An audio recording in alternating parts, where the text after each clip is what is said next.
il y a plusieurs dimensions. Je pense qu'il y a une dimension il y a une partie appropriation par les établissements, les directions, en particulier les DRH, encore une fois, s'agissant d'un dispositif nouveau et de bien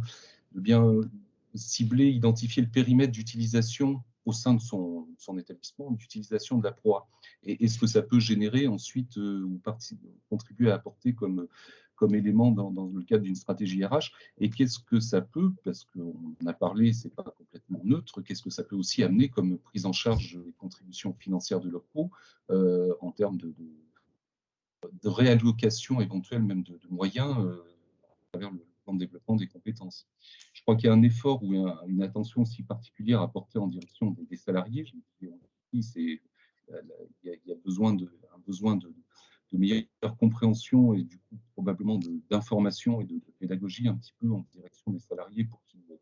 qu'ils considèrent ce dispositif comme étant accessible quand ils sont éligibles et qu'ils comprennent bien quels sont les objectifs que ça peut permettre d'atteindre. Et puis, dernier point,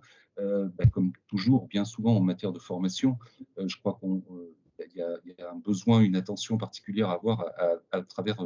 tous les niveaux de l'encadrement, puisque finalement, ces dispositifs, et en particulier quand ils sont nouveaux, quelle que soit la bonne volonté, l'ambition d'une DRH, si les relais que sont les encadrants ne sont pas outillés, ne sont pas informés déjà et ne sont pas outillés, je pense qu'il y a une partie outillage qui est importante. Et